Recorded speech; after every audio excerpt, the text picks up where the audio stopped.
Hello friends, welcome back Spain channel நண்பர்களே. இன்றைக்கி இந்த வீடியோவில் மிக மிக முக்கியமான ஒரு ஜோதிட தாள்களை தான் இப்போ இந்த வீடியோவில் அதிரடியாக பார்க்க போகிறோம். ஸோ யாருக்கு பார்க்க போகிறோன்னா விருச்சிக ராசிக்கு பார்க்க போகிறோம். விருச்சிக ராசிக்காரங்க இந்த ஒரு வீடியோவை ஸ்கிப் பண்ணாமல் பாருங்கள். 2025 ஆண்டில் கடைசி மாதமான டிசம்பர் மாதமானது நடந்துகிட்ருக்கு. இந்த டிசம்பர் மாதத்தில் எச்சரிக்கையான நாட்கள் நிறைய இருக்குது. அதில் சமீபத்தில் மிக எச்சரிக்கையான கார்த்திகை பௌர்ணமியானது வந்தது. அந்த பௌர்ணமியில் ஏற்பட்ட கிரகங்களுடைய மாற்றங்களால் ஒவ்வொரு ராசிக்காரங்களுக்கும் இனி டிசம்பர் 8க்கு மேலே தலையெழுத்து மாறும். அப்படி மாறக்கூடிய தலையெழுத்தை அந்தந்த ராசிக்காரங்க நட்சத்திரத்துக்கு ஏற்ப தெரிஞ்சுக்கணுங்கிறதுனால ஒவ்வொரு ராசிக்கும் என்ன பலன்கிறத நட்சத்திரத்துக்கு ஏற்ப ஷேர் பண்ணிட்டு வரேன். அதில் இன்றைக்கி இந்த வீடியோவில் விருச்சிக ராசிக்கு ஷேர் பண்ண போகிறேன். விருச்சிக ராசிக்காரங்க உங்கள் நட்சத்திரத்துக்கு ஏற்ப இனி வரக்கூடிய டிசம்பர் 8க்கு மேலே பௌர்ணமினால் என்ன பலன் கிடைக்கும் அப்படிங்கிறத தெளிவாக இந்த வீடியோவில் தெரிஞ்சு இதற்கேற்ப நடந்து பலன் பெறுங்க. ஆக்சுவலி 1000 ஆண்டுகளுக்கு பிறகு அதிசயம் நடக்கிற மாதிரி இந்த பௌர்ணமியில் கிரகநிலைகள் அமைந்திருக்கு. அதனாலேயே டிசம்பர் 8க்கு மேலே இந்த சம்பவங்கள்லாம் உங்கள் நட்சத்திரத்துக்கு ராசிக்கு நடக்கும் என்பது உறுதியாக கூறப்படுது. ஸோ அதெல்லாம் என்னென்ன சம்பவம் அப்படிங்கிறத எல்லாமே இந்த வீடியோவில் பாருங்கள். ஃபஸ்ட்டு விருச்சிக ராசிக்காரங்க விஷாக 4ஆம் பாதத்தில் பிறந்தவங்களுக்கு சொல்லப்பட்டிருக்கு. ஆக்சுவலி நினைப்பதை சாதிப்பதில் வல்லவரான உங்களுக்கு இந்த பௌர்ணமினால் இனி வரக்கூடிய நாட்கள் நன்மைகள் நடக்க போகுது என்பது சொல்லப்படுது.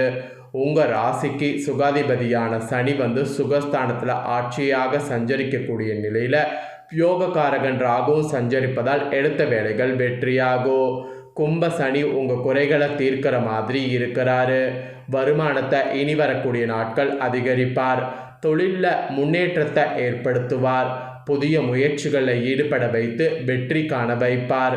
வீடு வாகனம் என்ற கனவுகள்லாம் உங்களுக்கு நனவாகும்.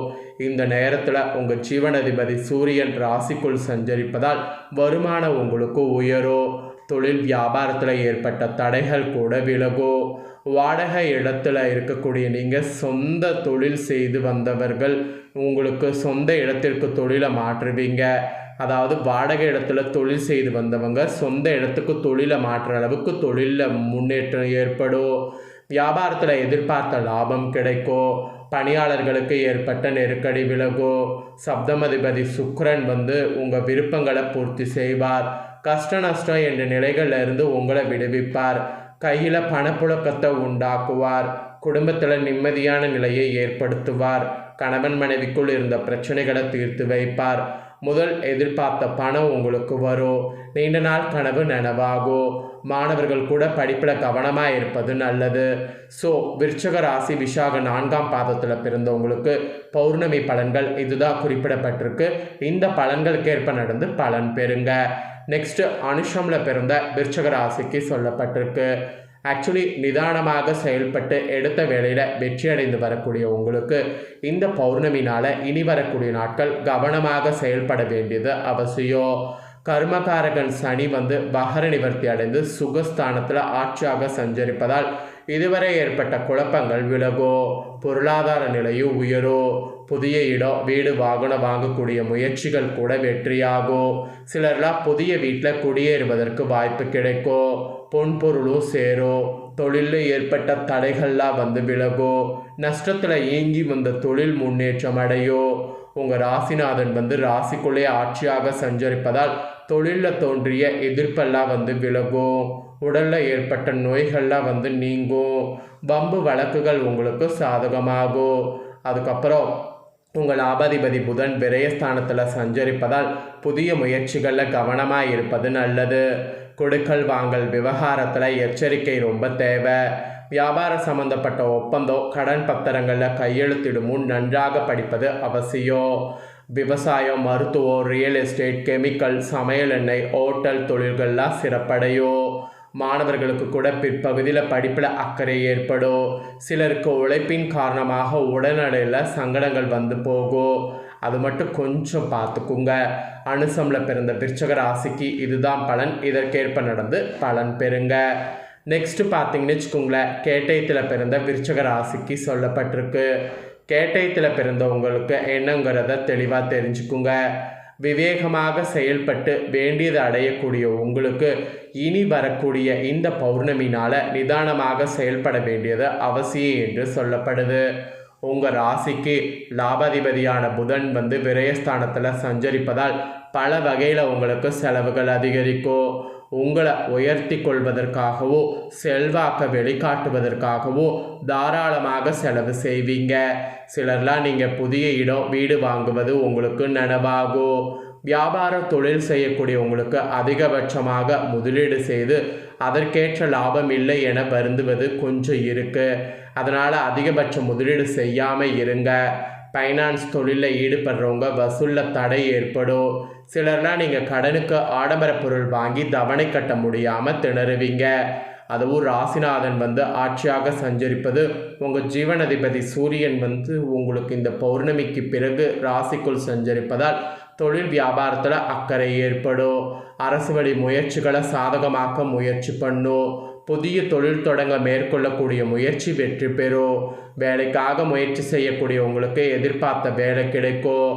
வேலை பார்க்கக்கூடிய இடத்துல திறமைக்கேற்ற உயர்வு ஏற்படும். சுகஸ்தானத்தில் சஞ்சரிக்கக்கூடிய ராகு சனியால் உழைப்பால் ஆரோக்கிய குறையை ஏற்படுத்துவார். அதனால் உடல்நலையும் கவனமாக இருப்பது நல்லது. அரசியல்வாதிகளுக்கு கூட இனி வரக்கூடிய நாட்கள் யோகமாக இருக்கும். தலைமையுடன் நல்ல பெயர் கிடைக்கும். எதிர்பார்த்த பொறுப்பு பதவி சிலருக்கு கிடைக்கும்.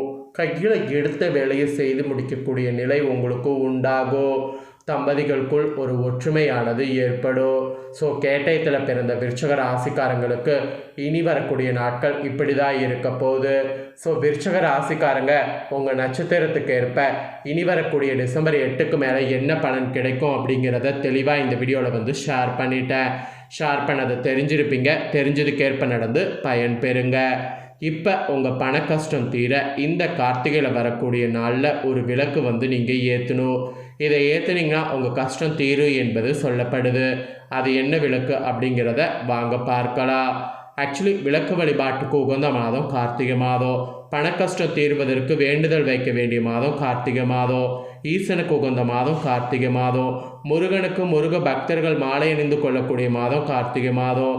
கார்த்திகை தீபம் அண்ணாமலையாருக்கு ஜோதி ஏற்றக்கூடிய மாதம்.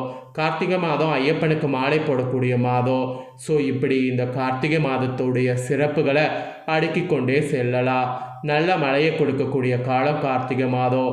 இந்த கார்த்திகை மாதத்தில் பெய்யக்கூடிய மழை போல நம்ம வீட்டில் பணமழை பொழிய வேண்டும் என்றால் நிலைவாசலில் இந்த ஒரு தீபம் ஏற்ற வேண்டும். அந்த தீபத்தில் இந்த பொருட்களை சேர்க்க வேண்டும். இதை சேர்த்தா நம்ம நினைக்கிறது நடக்கும். ஸோ அது என்னங்கிறத தான் சொல்ல போகிறேன்.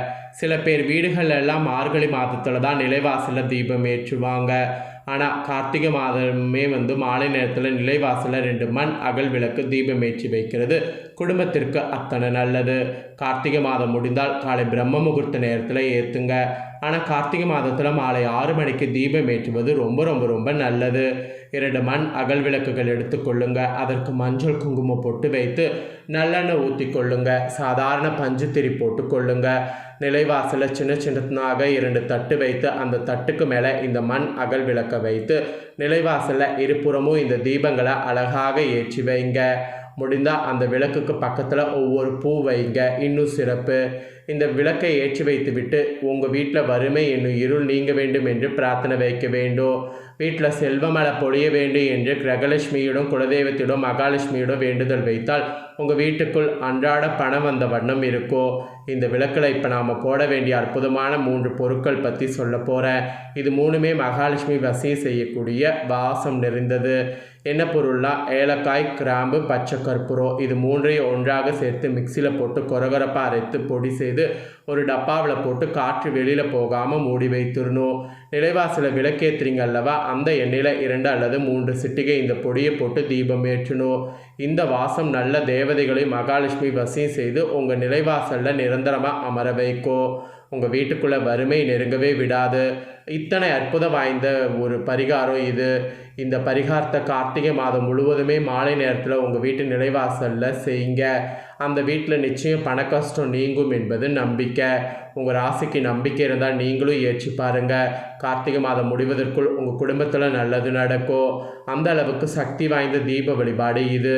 தேவைப்படுறவங்க இதை கண்டிப்பாக மறக்காமல் செய்யுங்க. இந்த வீடியோவை நீங்கள் இப்போ தெளிவாக பார்த்துருந்தீங்கன்னா உங்களுக்கு ஒரு ஐடியா கிடச்சிருக்கும் டிசம்பர் 8க்கு மேலே என்னெல்லாம் நடக்கும்னு. ஸோ இதை உங்கள் ஃப்ரெண்ட்ஸ் ஃபேமிலிக்கும் ஷேர் பண்ணுங்கள். உங்களை போல் அவங்களும் பார்த்து இதற்கேற்ப நடந்து பயன்பெறட்டும். இதே போல் புதிய தகவல்களை தெரிந்து கொள்ள மறக்காமல் சேனலை சப்ஸ்கிரைப் பண்ணுங்கள். அப்போ தான் நான் போகிற மற்ற அப்டேட்டான வீடியோவில் உடனுக்குடனே தெரிஞ்சு பயனடைய முடியும். ஸோ மறக்காமல் சப்ஸ்கிரைப் பண்ணி பெல் பண்ண ப்ரெஸ் பண்ணுங்கள். நெக்ஸ்ட்டு சுவாரஸ்யமாக இதே போல் வேறொரு வீடியோவில் உங்களை சந்திக்கிறேன். நன்றி, வணக்கம்.